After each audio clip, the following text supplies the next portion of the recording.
Le plus court possible, ok. Bon, ça devrait aller, j'ai que 91 slides. Du coup, voilà, ça c'est nous. On est une association en collège solidaire, c'est-à-dire on n'a pas de président, pas de bureau ou quoi, on est tous au même niveau.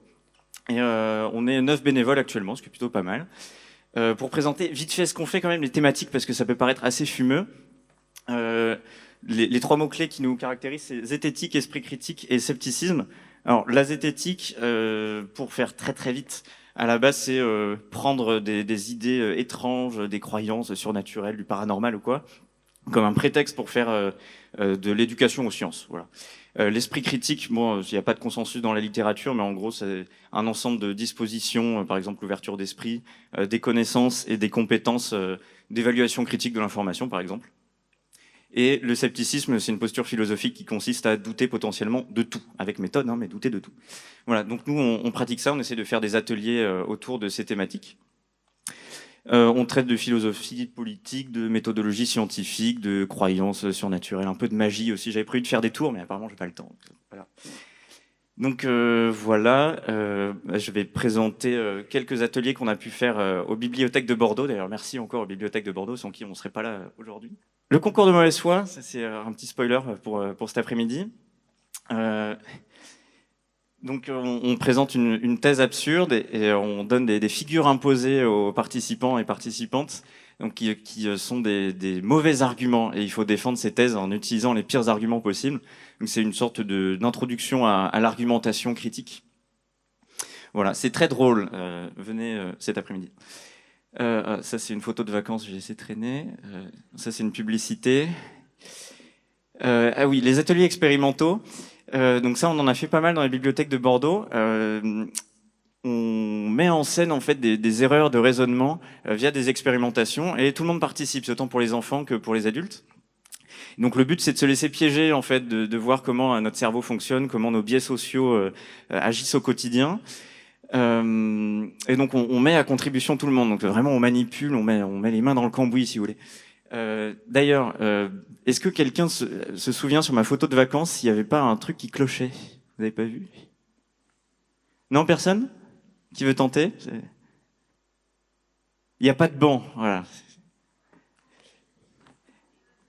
Et sur celle d'après, la publicité, c'était une publicité pour quoi?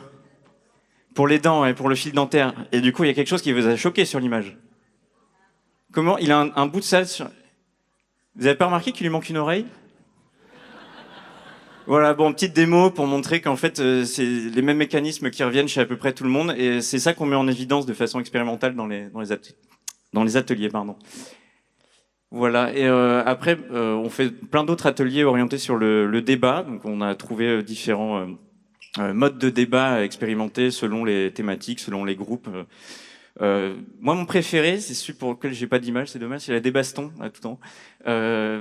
Où en fait on propose un thème à débattre, on donne des règles, et puis après on explose totalement les règles, et c'est aux gens de reconstruire des règles du jeu pour débattre. Et c'est fantastique ce qui se passe. Il y a vraiment toute une reconstruction collective des règles de débat. C'est un vrai exercice d'esprit critique, et nous en tant qu'animateurs, on voit ce qui se passe, et on fait plus rien, quoi. C'est juste fou. Voilà, je dois aller très vite pour présenter tout ça. Enfin bref, voilà, plein d'ateliers sur le débat. Des conférences qu'on appelle les Sceptics in the Pub, parce que c'est une tradition dans le mouvement zététique d'appeler ça comme ça. En gros, c'est une petite conférence avec de l'échange après. Ça se passe dans un pub, parce que c'est plus rigolo. Les arpentages, ça c'est un truc qu'on peut faire en bibliothèque. D'ailleurs, on va en faire bientôt, mais dans une librairie. On prend un livre et on le déchire. Voilà. Et chacun a son petit morceau, on le bouquine ensemble, et après on se retrouve pour échanger sur ce qu'on a lu. C'est pas du tout un compte rendu universitaire. Le but, c'est vraiment de parler de ce que le livre nous a fait ressentir, de ce qu'on n'a pas compris, de ce qu'on voudrait critiquer, de le mettre en relation avec d'autres choses qu'on aurait lues. Faut que ça soit un résumé sensible et pas uniquement intellectuel.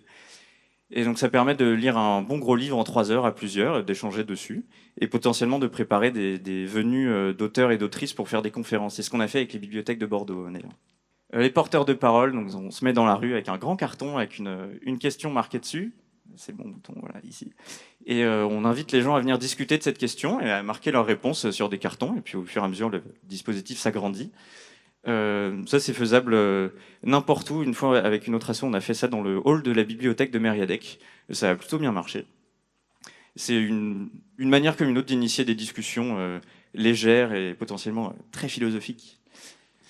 Et puis, on a plein de trucs sur notre site, des contenus pédagogiques sous forme de visuels ou des déroulés d'ateliers voilà, que n'importe qui peut s'approprier. Enfin, tout ce qu'on crée, on le met en ligne.